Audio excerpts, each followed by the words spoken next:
আমার ভাইরা খুব মনোযোগ দিয়ে শুনবেন।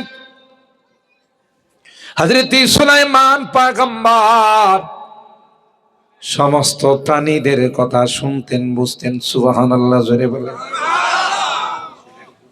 তো সুলাইমান আলাইহিস সালাম দেও দানবকে দিয়ে মসজিদে বাইতুল মুকাদ্দাসের কাজ শুরু করে দিলেন। আল্লাহর কুদরত বোঝা যায় না। অর্ধেক যখন মসজিদ হলো, তখন সুলাইমান পয়গম্বরের হায়াত শেষ। সুবহানাল্লাহ বলেন। হযরতে আজরাইল বললেন, পয়গম্বর আল্লাহ পাক আপনাকে সালাম জানাইছে, আল্লাহর দরবারে আপনাকে চলে যেতে হবে। সুলাইমান পয়গম্বর কয়, আমার তো আল্লাহর কাছে যাইতে কোনো আপত্তি নাই। মাশউকের সঙ্গে দেখা হবে রে। আশিক যখন মাশউকের সঙ্গে দেখা করে, তার চেয়ে খুশির আর কি আছে? সুবহানাল্লাহ। आशिका दाइम लिखाए दोस्त में दारंदे दोस्त, आशिका दाइम लिखाए दोस्त में दारंदे दोस्त, दरगम राहत रिजाए दोस्त में दारंदे दोस्त। আল্লামা রুমি রহমাতুল্লাহি আলাইহি বলেন, যারা আল্লাহর পাগল এরা সব সময় চায় কখন আল্লাহর সঙ্গে তার মোলাকাত হবে। আল্লাহর এখনই ডাক দিয়া কয়, মালিক আমাকে তুমি জাহান্নামের মধ্যে নিক্ষেপ করে দাও, সবাইকে জান্নাতে দিয়ে দাও, আমাকে জাহান্নামে নিক্ষেপ করে দাও, আমার কোনো আপত্তি নাই। তবে মাঝে মধ্যে তুমি আয়েশা আমার সঙ্গে একটু দেখা করে যাও। সুবহানাল্লাহ। দেখছেন নি কত বড় আসে।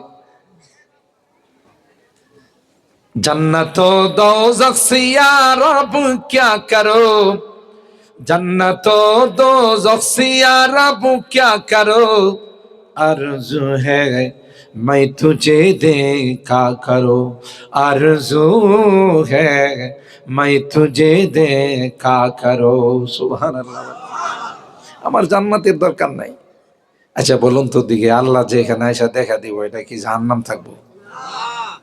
কত চালাক দেখছেন, হ্যাঁ চাইতেছে জাহান্নামটাকে জান্নাত বানাইতে। সুবহানাল্লাহ জোরে কন। সুলাইমান পয়গম্বর বললেন, আমার তো কোনো আপত্তি নাই, আল্লাহ ডাকছেন চলে যাব, আল্লাহর সঙ্গে আমার মোলাকাত হবে, কোনো আপত্তি নাই। তবে আমি যদি এখন চলে যাই, তাহলে এই দেও দানব যে সমুদ্রের নিচে থেকে মার্বেল উঠায়া দামে দামে পাথর উঠায়া এই মসজিদরা বানাইছে, দানবের কাজ যা বানাইছে ওইটা ভাঙা ফেলাইব। কথা কয় না, দানব কয় না, দেও দানব এগুলো হইলো নষ্ট করার উস্তাদ, ভেঙে ফেলাইব। তো আল্লাহর একটু জিজ্ঞাসা করেন মসজিদের কি অবস্থা হবে। আমি তো যাইতে রাজি। আল্লাহ পাক রব্বুল আলামিন জিবরাইলকে দিয়ে আজরাইলকে দিয়ে খবর পাঠাইলেন যে আমার নবী সুলাইমানকে বলেন একটা লাঠির মধ্যে হেলান দিয়া মসজিদের দিকে রূপ করে যেন দাঁড়ায় থাকে। সুবহানাল্লাহ। কি হবে? যতদিন পর্যন্ত মসজিদে আকসার কাজ কমপ্লিট না হবে, সুলাইমান নবীর লাশটা মাটিতে পড়বে না। দেখছেন কত বড় শক্তিওয়ালা আমার আল্লাহ। আর এই আউল ফাউল বাউল টাউল আউল ফাউল কথা গান ঠিক না, আমার আল্লাহর নিয়ে কথা কয় জুতা দিয়ে পিটানো উচিত। কথা বলেন ঠিক কিনা? বাউল গুলোকে যারা কোরআন নিয়ে আল্লাহ নিয়ে, আল্লাহর বড় কথার কোনো ঠিক ঠিকানা নাই। নাউজুবিল্লাহ বলেন। আর কোরআনের সূরা নাসরে নিয়ে ব্যঙ্গ করে, কুল আউযু বিরাব্বিন নাসে মালিকের নাসে ইলাহে। নাউজুবিল্লাহ। পয়গম্বরদেরকে নিয়ে আপত্তিজনক কথাবার্তা বলে। এরা বলে আধ্যাত্মিক, আধ্যাত্মিক তো না শয়তানিক। কথা বলেন ঠিক কিনা? আমরা রাষ্ট্রের কাছে, রাষ্ট্রের কর্মকর্তাদের কাছে দাবি জানাচ্ছি মুসলমান হিসেবে, একটা বাউলের যদি শির উচ্ছেদ করা হয় সবগুলো ঠিক হয়ে যাবে। আর সামনে এই জাতীয় কোন স্পর্ধা দেখাবে না। ঠিক কিনা বলেন? এত বড় দুঃসাহস যে দেশের 95% মুসলমান বসবাস করে, আল্লাহকে নিয়ে কোরআনকে নিয়ে কটূক্তি করা, ব্যঙ্গ করা সাধারণ কথা। এটা মুসলমানদের ঈমানের মধ্যে আগুন জ্বলে গেছে। ঠিক কিনা বলেন? আল্লাহ আল্লাহ পাক বললেন আমার নবীকে বলেন লাঠির মধ্যে হেলান দিয়ে দাঁড়িয়ে থাকবে যতদিন পর্যন্ত বাইতুল মুকাদ্দাসের কাজ কমপ্লিট না হবে ততদিন ওনার লাশ পড়বে না। সুবহানাল্লাহ। কাঠ খায় বাঁশ খায় এক জাতীয় পোকা আছে, আপনারা কি বলেন উলো বলেন না? হ্যাঁ, ওই পোকা উলো পোকা এক এক জায়গায় ওই পোকা মূল হলো বাংলা ভাষা। তো ওই ওই পোকাকে আল্লাহ ডাক দেয়া বলছে এই যে লাঠিতে সুলাইমান নবী হালাম দেয়া দাঁড়ায় রয়েছে এটা দৈনিক এই পরিমাণ খাইবা যে তোমাদের লাঠির গোড়া খাওয়াও শেষ হবে, বাইতুল মুকাদ্দাসের কাজও শেষ হবে। ওই পোকাগুলো সব টেকনিক্যালের ছাত্র, বুয়েটের ছাত্র, ঠিক না? আপনারা ঘুমাই গেছেন মনে হয়, এত কথা কম নাকি? ওই পোকাগুলো ঢাকা টেকনিক্যাল কলেজে লেখাপড়া করছে, বুয়েটে লেখাপড়া করছে, রুয়েটে লেখাপড়া করছে, কার ভার্সিটিতে লেখাপড়া করছে? বলেন কার ভার্সিটিতে? খাবে যে পরিমাণ খাইলে পরে বাইতুল মুকাদ্দাসের কাজ কমপ্লিট হয়ে যাবে, সুলাইমান পয়গম্বরের লাশটাও মাটিতে পড়ে যাবে। আর ভাইরা, দেবদানব এখন যা কাজ করে আগে যা করছিল তার থেকে দ্বিগুণ গতি বাড়াই দিছে। একটা একটারে ক্ষয়, নবী দিয়ে এখন পেশাব করতেও যায় না। মাঝে মধ্যে আগে ওয়াশরুমে যাইতো, তাও করে না। ঈদের ছুটিতে শ্বশুর বাড়িতে 3 দিনের জন্য যাইতো, তাও করে না। এত কোনো দিকে চোখের পাতি ফালায় না। আসলে কি নবী আছে না গেছে গা? কথা কয় না। আল্লাহ কয় জন্মের শিক্ষা দিলাম, তোমাদের ধারণা ছিল তোমরা গায়েব জানো, তোমাদের কাছ থেকে নবীকে এতদিন হয়রান নিয়ে গেলাম, তোমাদের কোনো পাত্তা নাই, বোঝা গেল গায়েব জানেন একমাত্র কে। ফালাম্মা খারাব তাবায়ানাতিল জিন্নু আল্লাহু কানু ইয়ালামুনাল গায়বা মা লাবিসু ফিল আযাবিল মুহিন। লাঠি যখন খেয়ে ফেলল, হযরত সুলাইমান পয়গম্বরের লাশ মাটিতে পড়ে গেল। চমকায়া উঠছে, গিরি নবী নাই, কারে দেখে এতদিন কাজ করছি। আল্লাহ কয় গায়েব না বলো জানো, কসুর গায়েব জানো। কথা বলেন ঠিক কিনা? তাইলে বাইতুল মুকাদ্দাস হযরত সুলাইমান পয়গম্বর বানাইছেন। বাইতুল্লাহ আল্লাহ পাক ফেরেশতাদেরকে দিয়ে বানাইছেন। কথা বলেন ঠিক কিনা? বাইতুল্লাহ আগে না বাইতুল মুকাদ্দাস আগে? জোরে বলেন। এই জন্য আল্লাহ এই আয়াতের মধ্যে ইহুদিদেরকে দাঁত ভাঙ্গা জবাব দিলেন, ইন্না আউওয়ালা বাইতিন উদিআ লিন-নাস লাল্লাযী বিবাক্কাতা মুবারাকান ওয়া হুদাল লিল-আলামিন। সুবহানাল্লাহ। পৃথিবীর মধ্যে সর্বপ্রথম ঘর বাইতুল্লাহ, খানায়ে কাবা। আল্লাহ বলেন মানব জাতির হিদায়াতের জন্য, বরকতের জন্য এই ঘর বানাইলাম। পৃথিবীর মানুষকে ইব্রাহিম আলাইহিস সালামের মাধ্যমে আল্লাহ পাক আহ্বান করলেন, এ পৃথিবীর মানুষেরা, আল্লাহ পাক তোমাদের জন্য এই ঘরটা বানাইছেন। পৃথিবীর আনাচে কানাচের থেকে তোমরা এসে ঘরকে জিয়ারত করে যাও। 1 রাকাত নামাজ বাইতুল্লাহর সামনে তোমরা পড়বা, আল্লাহ পাক 1 লক্ষ রাকাতের সওয়াব দান করবে। সুবহানাল্লাহ। এতটাই বরকতময় বানাইলাম, যদি বাইতুল্লাহ দিকে তুমি শুধু তাকাইয়া থাকো, প্রতিটা দৃষ্টিতে আল্লাহ তোমার আমলনামায় 20টা রহমত নাজিল করবেন। সর্বপ্রথম ঘর বাইতুল্লাহ। আল্লাহ পাক রব্বুল আলামিন বলেন, লাল্লাযী বিবাক্কাতা, মক্কার জমিনে আমি ঘর বানাইলাম। মক্কার পূর্ব নাম হলো বাক্কা, যেমন মদিনার পূর্ব নাম হলো ইয়াসরিব। ঠিক কিনা বলেন? বাক্কা শব্দের অর্থ হলো বাক্কা আবুক্কু তাবুক্কু আনাকাল জাবাবিরা। আল্লাহ বলেন মক্কার মাটির মধ্যে এমন প্রক্রিয়া রেখে দিলাম, এমন পা রেখে দিলাম, কেউ যদি ওখানে মাস্তানি করার জন্য আসে, সাথে সাথে আমি আল্লাহ তার ঘাড়কে মটকাই দিব। সুবহানাল্লাহ বলে। আব্রাহা আসছিল ইয়ামানের রাজধানী সনআতে খানায় কাবা বানাবে, মক্কার খানায় কাবাকে ভেঙ্গে চুরমার করে দিবে। ঠিক কিনা বলেন? হস্তি বাহিনী নিয়ে আসছিল। লম্বা ঘটনা, আমি সেদিকে যাব না। তখন চতুর্দিকে মুজদালিফার মাঠে খানায় কাবার চতুর্দিকে হস্তি বাহিনী নিয়ে রেডি ছিল, অর্ডার হবে, অ্যাকশনে যাবে, আল্লাহর ঘর বাইতুল্লাহকে ধ্বংস করে দেবে। নাউজুবিল্লাহ বলে। খানায় কাবার তখন মুতাওয়াল্লি ছিল আল্লাহর পয়গম্বরের দাদা খাজা আব্দুল মুত্তালিব। আব্দুল মুত্তালিব আব্রাহার কাছে গিয়ে বলল, আব্রাহা, তোমার সৈনিকরা আমাদের উট দুম্বাগুলো লুট করে নিয়ে গেছে, এগুলো ফেরত দিলে ভালো হয়।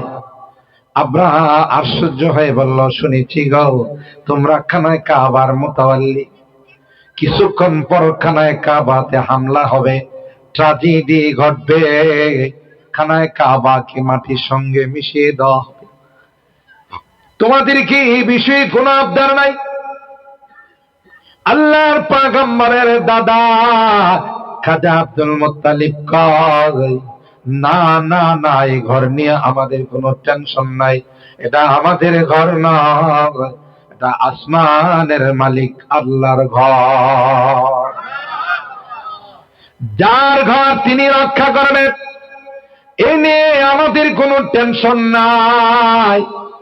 উটের মালিক আমরা, দুম্বার মালিক আমরা, দুম্বা চাওয়ার জন্য আসছি, তিনি তার ঘর কিভাবে রক্ষা করে সেটা আমরা পাহাড়ে বসে বসে দেখবো। সুবহানাল্লাহ। আর ভাইরা, আসছে আব্রাহা, হস্তি বাহিনী নিয়ে অর্ডার হবে, মেশিন গান দিয়ে খানায় কাবাকে ভেঙ্গে চুরমার করে দিবে। আল্লাহ পাক রব্বুল আলামিন ছোট আকৃতির কিছু পাখি পাঠাইলেন। সুবহানাল্লাহ। তাফসীরের কিতাবের মধ্যে আছে, ওই পাথরগুলো মসুরির দানার মতো ছোট্ট ছিল। আল্লাহু আকবার।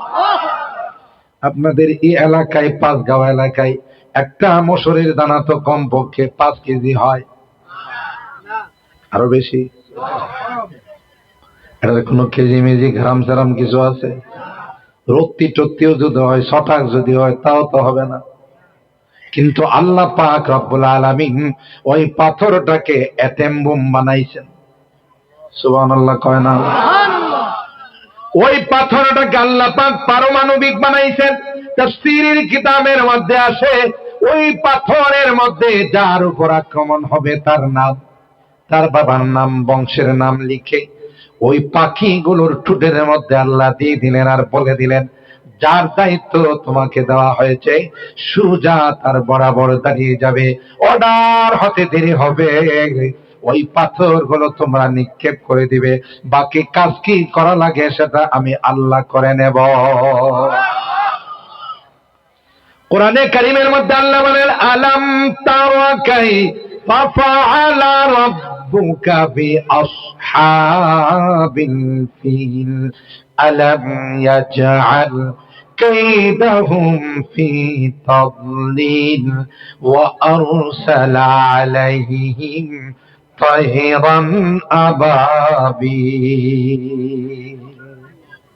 তায়রান তানবিল লিতানকির, ছোট ছোট আকৃতির কিছু পরিন্দা, কিছু পাখি, আবাবিল, জমাত বন্দি করে আমি পাঠাই দিলাম। কি করছে? তারমিহিম বিহিজারাতিম মিন সিজ্জিল ফাজআলাহুম কাআসফিন মাকুল। তাফসীরের কিতাবের মধ্যে আছে, পাখিগুলো যখন ওই পাথরগুলো নিক্ষেপ করে দিল, আল্লাহর কসম, পাথরগুলো প্রথমে সৈনিকদের লোহার টুপের উপর আঘাত করছে, টুপটাকে ছিদ্র করে মাথার খুলের মধ্যে আঘাত করছে, মাথার খুলটাকে ছিদ্র করে নারী বুড়ির উপর আঘাত করছে, এরপরে নিচে হাতির উপর আঘাত করছে। আল্লাহ বলেন ফাজআলাহুম কাআসফিন মাকুল। গরু মহিষ ছাগল ভেড়া ঘাসকে যেমন পায়ের নিচে ফেলে দিয়ে মারাই করে ফেলে, আল্লাহ কয় প্রত্যেকটা হাতির উপর আরেকটা হাতি, দুই হাতি। কথা বলেন ঠিক কিনা? সবগুলোকে মাটির সঙ্গে মিসমার করে দেওয়া হলো। আল্লাহু আকবার বলেন। এই শক্তি কার? এই জন্য মক্কার মধ্যে আল্লাহ এমন পাওয়ার রেখে দিয়েছেন, দাজ্জাল পুরা পৃথিবী ভ্রমণ করবে, সব জায়গাতে দাজ্জাল যাবে এবং মানুষকে বলবে দেখো আমার ডান হাতে জান্নাত আর বাম হাতে জাহান্নাম, আমার ওকে যদি খোদা মানো তাইলে নগদ জান্নাত দিয়ে দিব। বলেন নাই? নগদ জান্নাত দিয়ে দিব, আর যদি না মানো নগদ জাহান্নাম। এই দাজ্জাল গোটা পৃথিবী ভ্রমণ করবে। যারা গরু খাওয়ারা মুসলমান, এরকম মুসলমান তো আপনাদের পাঁচ গাওয়া নাই। শুধু গরু খাওয়ার সময় আনা মুসলিম, আর যখন সুন্নতের কথা বলা হয়, নামাজের কথা বলা হয়, দিনের কথা যখন বলা হয়, তখন তার মুসলমানই থাকে না। কথা কি ঠিক বললাম? দুর্বল ইমানদার যারা, এরা সাথে সাথে বলবো খোদা আমার বাড়িতে চলে আসছে, ভাগ্য। এটা কি আসল খোদা না নকল খোদা? আসলে কি খোদা না দাজ্জাল? দাজ্জাল মানে হলো আস্থা প্রতারক। কথা বলেন ঠিক কিনা? আস্থা মিথ্যু। যারাই তার উপর ঈমান এনে জান্নাতের মধ্যে যাবে, নবী আমার কয় তার জান্নাতরা জান্নাত নয়, জান্নাতরা হলো জাহান্নাম, আর জাহান্নামটা হলো জান্নাত। আপনাদের মতো যারা ঈমানদার, আপনাদের মতো কোরআন প্রেমিক, আল্লাহ প্রেমিক যারা, দাজ্জাল যখন বলবে আমাকে খোদা মান, তখন আপনি বলবে এ নাদান, তোর কপালে তো ডিজিটাল সাইনবোর্ড, তুই কাফের। সুবহানাল্লাহ। লেখা থাকবে কাফেরুন। কই দেখ তোর কপালে চকচক চকচক করে ভাসতেছে, তুই কাফের। তুই খোদা হবে তো দূরের কথা, তুই তো ঈমানদার নই। কথা বলেন ঠিক কিনা? ওই দাজ্জাল মক্কা মদিনায় প্রবেশ করতে পারবে না। ঠিক কিনা বলেন? কারণ মক্কার গেটের মধ্যে, মক্কার চতুর্দিকে, মদিনার চতুর্দিকে যে পরিমাণ, যে এরিয়াটা হারামের এরিয়া, ইজআল হাযাল বালাদা আমিনা। ইব্রাহিম খলিলুল্লাহ মক্কার নিরাপত্তার জন্য দোয়া করে গেছেন, আর আমার পয়গম্বর মদিনাকে হারাম বানাইছেন। সুবহানাল্লাহ বলে। মক্কার মদিনার চতুর্দিকে ওই ফেরেশতারা পাহারাদারি বসাইবে। দাজ্জাল ঢুকতে চাইবে, দাজ্জালকে সিনার মধ্যে ধাক্কা দিয়ে ফেলে দিবে। সুবহানাল্লাহ। আল্লাহ ডাক দিয়া কয় আমি ওখানে পাওয়ার রেখে দিলাম, তাই আব্রাহা বাহিনীকে মাটির সঙ্গে মিশাই দিয়েছি। আমার ভাইরা, এখনো ওই পাখিরা খানায় কাবা থেকে যায় নাই। হজ উমরা করতে গেলে দেখবেন রাত নাই দিন নাই, 24 ঘন্টা ডাইনে বামে উপরে নিচে এক শ্রেণীর পাখি দেখবেন রাত্রে দিনে সব সময় উড়ালতে থাকে। দেখছেন কিনা জানি না। এদের বাসাগুলো হারাম শরীফের ভিতরে। সৌদি সরকার খাদেমদেরকে নিষেধ করছে, বাসাগুলো ভাঙ্গা যাবে না, কারণ রাত্রি দিনে 24 ঘন্টা পাহারাদারি করে ওই পাখিরা পৃথিবীর মানুষকে জানান দে। তোমরা মনে রাখো, আবার যদি আব্রাহার মতো কেউ আল্লাহর ঘরের দিকে চোখ রাঙ্গায়া তাকায়, তাইলে তাদের মোকাবেলা করার জন্য সৌদির সেনাবাহিনীর দরকার নেই, বিমান বাহিনীর দরকার নেই, আমরাই তাদের মোকাবেলা করার জন্য যথেষ্ট। সমস্ত মসজিদগুলো খানায় কাবার সাথে সম্পর্ক। সুবহানাল্লাহ। আপনাদের এই দারুস সালাম মসজিদ সম্পর্ক কার সাথে? খানায় কাবার। এই জন্য আল্লাহ ডাক দিয়ে বলেন ওয়াল্লাহু ইয়াদউ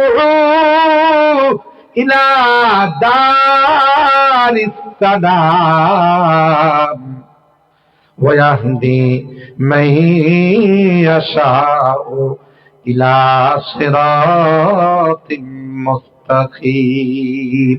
পৃথিবীর মধ্যে দুইজন আহ্বানকারী, একজন হলেন আমাদের আল্লাহ, প্রতিদিন বান্দাদেরকে আহ্বান করেন জান্নাতের দিকে, সুবহানাল্লাহ, শান্তির দিকে। আর একজন হলো মিস্টার ইবলিস, আপনাদের এলাকার ইবলিস তো মনে হয় এতক্ষণ সজাগ থাকার কথা না, ঘুমাই গেছে মনে হয়। হ্যাঁ, আপনাদের যে কত কথা বলতেছে, তোমারও কাছে হুজুর, তোমারও কাছে না, যে দেখ তোমারটা দিয়ে দিলে চলে যাইতি। মৌলবী তোর সাইজ বানানোরই, মৌলবী তো 12টার আগে দোয়া করবে না, সম্ভাবনা নাই। আর যুবকদেরকে বলতেছে যে যে মেলা বসছে এখানে দোকানপাট, বুট, বাদাম, মোড়ালি, এগুলো কিন্তু বাংলাদেশ স্বাধীন হওয়ার পর কখনো বাংলাদেশে দেখা যায় নাই। মুন্সিগঞ্জের মানুষ কি কোনোদিন বুট বাদাম দেখছে? কথা কয় না।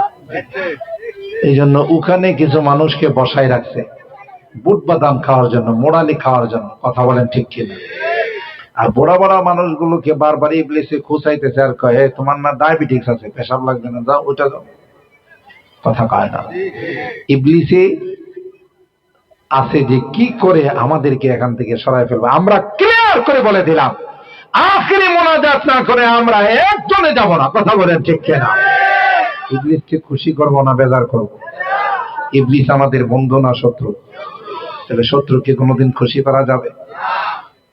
তাইলে পৃথিবীর মধ্যে আল্লাহ তার বান্দাদেরকে আহ্বান করেন জান্নাতের দিকে আর সঠিক পথের দিকে, আর ইবলিস মানুষকে আহ্বান করে জাহান্নামের দিকে। এবং আঁকা বাঁকা রাস্তা, আপনি আঁকা বাঁকা রাস্তায় যাইবেন, সব ডাকাতি হয়ে যাব। সোজা রাস্তায় যাবেন, কোনো ডাকাতি হবে না। ঢাকা শহরে যদি আপনি রাত্রে বেলায় যান, মনে রাখেন, বাসের থেকে নামছেন রাত বাজে 1টা 2টা, দেখবেন অনেক সিএনজি ওয়ালারা, সব খারাপ না, অনেক অসাধু সিএনজি ওয়ালা আছে।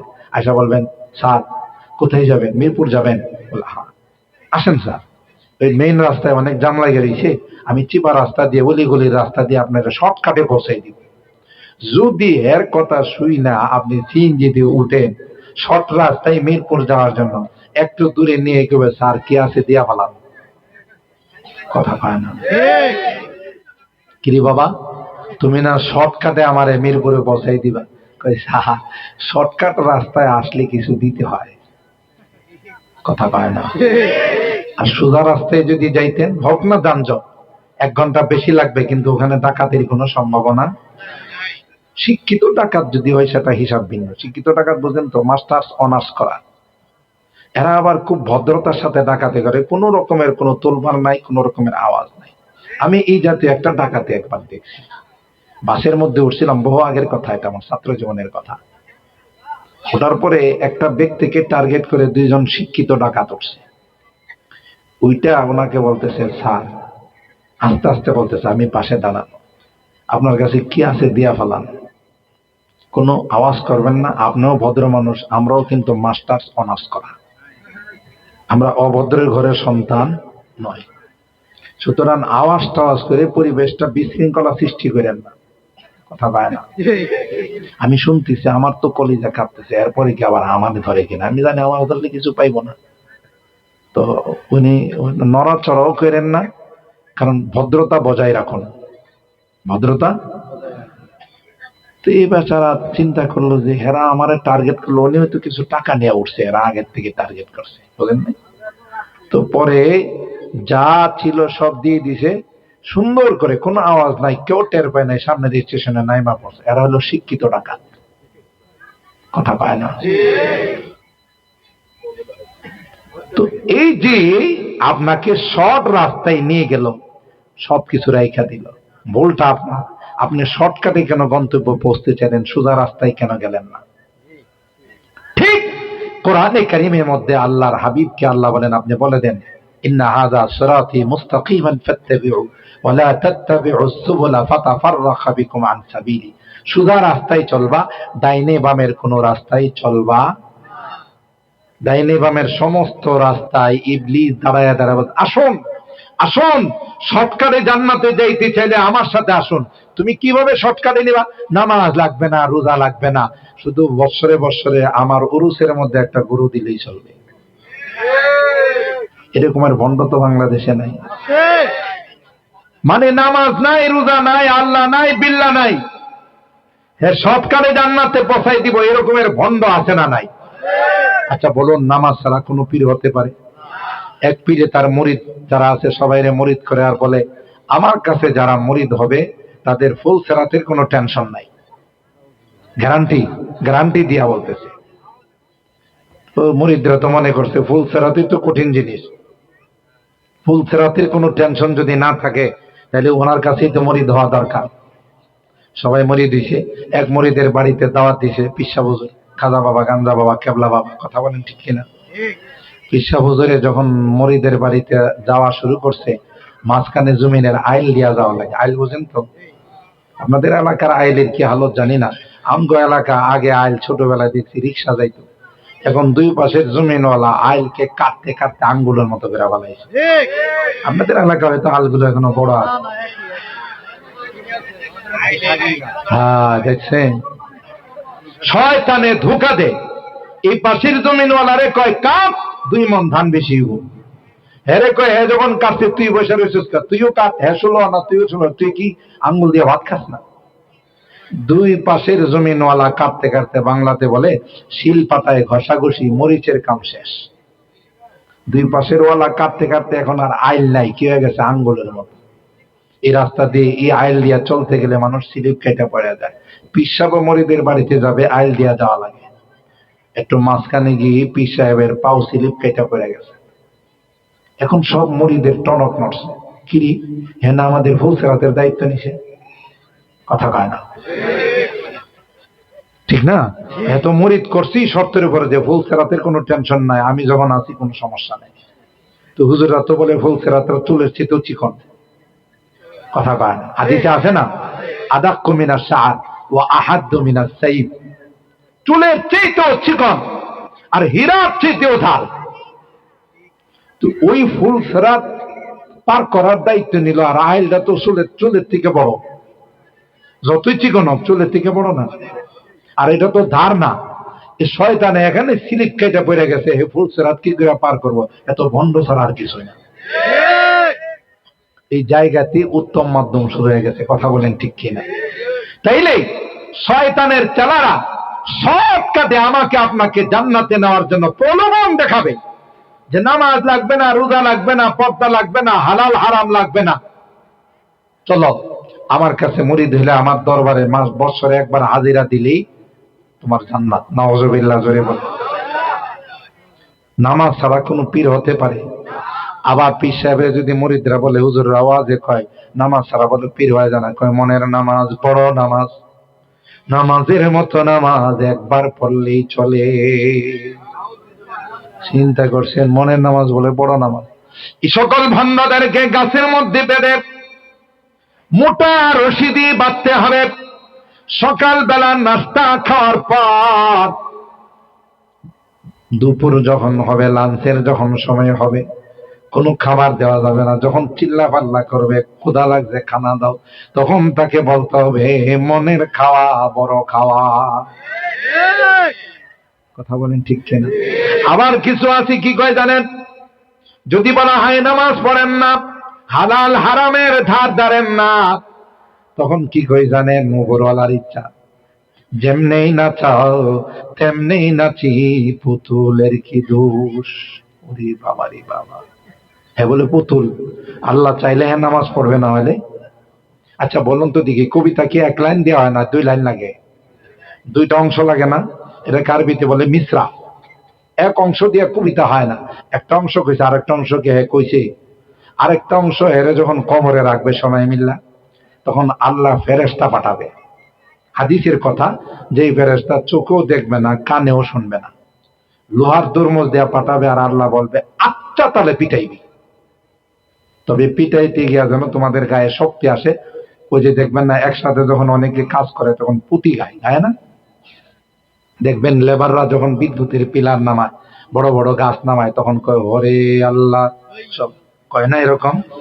বেড়ে টান একসাথে কয় কিনা? রব্বান বানু কইছে গান, আরে কয় কিনা? একসাথে কেন কই জানেন? তাদের এই কাজটা করতে যেন গায়ে শক্তি আসে।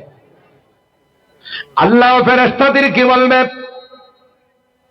এদেরকে আচ্ছা তাহলে পিটাইবা, পিটাইতে গিয়ে তোমাদের গায়ে যেন শক্তি আসে, তখন তোমরা কবিতার যে অংশটা দুনিয়ার জমিনে পড়েছিল, আরেকটা অংশ এখন তোমরা পড়বা, যেমনে নাচাও তেমনি নাচি পুতুলের কি দোষ। তোমরা বলবা যেমনি হুকুম তেমনি পিটাই ফেরেশতার কি দোষ। কথা কয় না। তোমরা এই কবিতা পড়বা যে যেমনি হুকুম তেমনি পিটাই ফেরেশতার। কথা বলেন ঠিক কিনা? আমার ভাইরা, এই জন্য শয়তান আমাদের কি ধোঁকা দিবে? নবী বলেন না না না, সোজা রাস্তায় চলবা, ডাইনে বামে যাইবা না। ডাইনে বামে গেলে কিন্তু তোমাদেরকে জাহান্নামী বানায় ফেলাইব। এই জন্য শয়তান ডাকে জাহান্নামের দিকে, আল্লাহ ডাকে জান্নাতের দিকে। শয়তান ডাকে মদের আড্ডার দিকে, জোয়ার আড্ডার দিকে। আল্লাহ ডাকে মানুষকে মসজিদের দিকে। কথা বলেন ঠিক কিনা? আর ভাইরা, আল্লাহ পাক রব্বুল আলামিন বলেন, ওয়াল্লাহু ইয়াদউ ইলা দারিস সালাম ওয়া ইয়াহদি মান ইয়াশাউ ইলা সিরাতিম মুস্তাকিম। বড় মায়া করে বানাইছি জাহান্নামে দেওয়ার জন্য, শয়তানের খপ্পরে পড়ে যাওয়ার জন্য। ঠিক কিনা বলেন? মুহতারাম হাজিরিন, 2 নাম্বার হলো যুবকদের উদ্দেশ্যে আমি সৎকারে যুবকদেরকে বলি, ও বাবা যুবকরা, তোমাদের যৌবনকালটা আল্লাহর কাছে বড় দামি।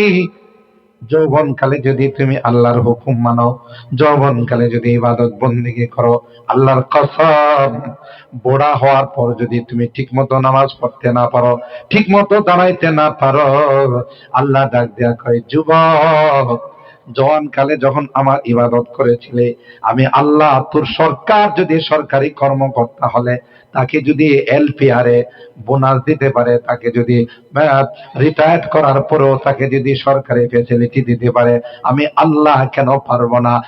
জওয়ানকালে তুমি ইবাদত করছো, বার্ধক্য জনিত কারণে তুমি যদি ঠিক মতো দাঁড়াইতে না পারো, বসে নামাজ পড়ো, শুয়ে নামাজ পড়ো, ইশারা করে নামাজ পড়ো, আল্লাহ ডাক দেয়া কয়, আমি আল্লাহ যৌবনকালের সওয়াব তোমার আমলনামায় দিয়ে দিব। আমার আল্লাহ দিতে পারেন না পারেন? আল্লাহ তো চাই বান্দাকে বড় মায়া করে বানাইছি জান্নাতে দেওয়ার জন্য, জাহান্নামে দেওয়ার জন্য না। একটা মা তার সন্তানকে যদি আগুনে জ্বালাইতে না চায়, মার কাছে কয় ভাগ রহমত আছে বলেন? 100 ভাগ রহমতের 1 ভাগ গোটা পৃথিবীর মধ্যে আল্লাহ বন্টন করছে। কথা বলেন ঠিক কিনা? গোটা পৃথিবীর মধ্যে আল্লাহ 1 ভাগ রহমত বিতরণ করছেন, বন্টন করছেন। আর 99 ভাগ কার কাছে? একটা মা যদি তার সন্তানকে আগুনে জ্বালাইতে না চায়, তাহলে আল্লাহ কি করে তার বান্দাকে আগুনে জ্বালাবে? সুবহানাল্লাহ বলে। আল্লাহ কয়, আগুনে জ্বালানোর জন্য, মারার জন্য তোমাদেরকে বানাই নাই, বানাইছি তোমাদেরকে জান্নাত দেওয়ার জন্য। সুবহানাল্লাহ জোরে বলে। তবে তোমরা যেই পথে চলতেছো এটা জান্নাতে যাওয়ার পথ নয়। ঠিক কিনা বলেন? এই জন্য মাঝে মধ্যে ভূমিকম্প, করোনা, ডেঙ্গু, সিডর, মহাসেন, এগুলো দিয়ে তোমাদেরকে আমি আল্লাহ সতর্ক করি, মারার জন্য দেই নাই। এই জন্য আমার যুবকদেরকে বিশেষ করে বলবো, বাবা, তোমরা যদি দিনদার হয়ে যাও, তোমরা যদি নামাজি হয়ে যাও, এদেশে ইসলামী হুকুমত কায়েম হতে সময় লাগবে না। কথা কয় না? বর্তমানে প্রত্যেকটা ইসলামী সম্মেলন, মহাসম্মেলন গুলোর পিছনে অবদান আমার যুবকদের। কথা বলেন ঠিক কিনা? হ্যাঁ, মুরব্বীদের সাহায্য সহযোগিতা নিয়ে, পরামর্শ নিয়ে কাজ করে যুবকরা বড় বড় সম্মেলনে আমার যুবকরা এগিয়ে যাচ্ছে। অনেক জায়গাতে আগে বাউল গান হইতো, কলেরা গান হইতো। কথা বলেন ঠিক কিনা? কিন্তু আমার যুবকরা যখন ইসলামী মহাসম্মেলন গুলো, তাফসীর গুলো হাতে নিছে, এখন এগুলো বন্ধ হয়ে গেছে। এই জন্য তাফসীরার গুলোর মাথা নষ্ট হয়ে গেছে। কথা বলেন ঠিক কিনা?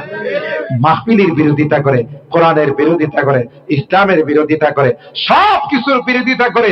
তাদের উদ্দেশ্য একটাই, কি করে আমাদেরকে শয়তানের কাতারে, জাহান্নামের মধ্যে নেওয়া যায়। কথা বলেন ঠিক কিনা? এই জন্য আমার যুবকদেরকে আমি বলবো, বাবা, তোমাদের এই যৌবনকালে ইবাদত বন্দেগী, নামাজ পড়া, রোজা রাখা এবং সঠিক পথে চলা, সব রকমের গর্হিত কাজ থেকে বিরত থাকা, মদ, জুয়া, যত কিছু আছে সবগুলো থেকে বিরত থাকা। যদি তুমি এই কাজ করতে পারো, আল্লাহ রাব্বুল আলামিন তোমাদেরকে কিয়ামতের কঠিন ময়দানে আল্লাহর আরশে ছায়ার নিচে আল্লাহ তাআলা এসি রুমের ব্যবস্থা করে দিবেন। সুবহানাল্লাহ, জোরে বলেন। এই আল্লাহ পাক রব্বুল আলামিন যুবকদের ব্যাপারে আল্লাহ নবীকে বলেন, আপনি জানিয়ে দেন যেদিন সূর্যটা মাথার উপর চলে আসবে এবং জমিনটা তামা হয়ে যাবে, সেদিন আমি আল্লাহ এই সমস্ত যুবক যারা নাক্কার, দিনদার, নামাজি, মাহফিলের আয়োজন করে, তাফসীরের আয়োজন করে, আমি আল্লাহ তাদেরকে সূর্যের তাপ লাগাবো না, আমি আল্লাহ তাদেরকে আরশে আজিমের নিচে ছায়া দিব। সুবহানাল্লাহ। আরেকটা কথা যুবকদের উদ্দেশ্যে বলবো, সেটা হলো শুধু মাহফিল করে যদি মনে করো জান্নাত কিনা ফেলাইছো, তাহলে কিন্তু সমস্যা। মাহফিল করাইলেই চলবে না, মাহফিলে কি চায় সেটা করা লাগবে। সেটা হলো 5 ওয়াক্ত নামাজ পড়তে হবে, ঠিক কিনা বলেন? কোন রকমের অবৈধ সম্পর্কে জড়ানো যাবে না, রিলেশন করা যাবে না, মদ খাওয়া যাবে না, জুয়া খেলা যাবে না, নেশা করা যাবে না, ঠিক কিনা বলেন? তাইলে এই মাহফিল কিয়ামতের ময়দানে আমাদের জন্য নাজাতের ওসিলা হয়ে যাবে।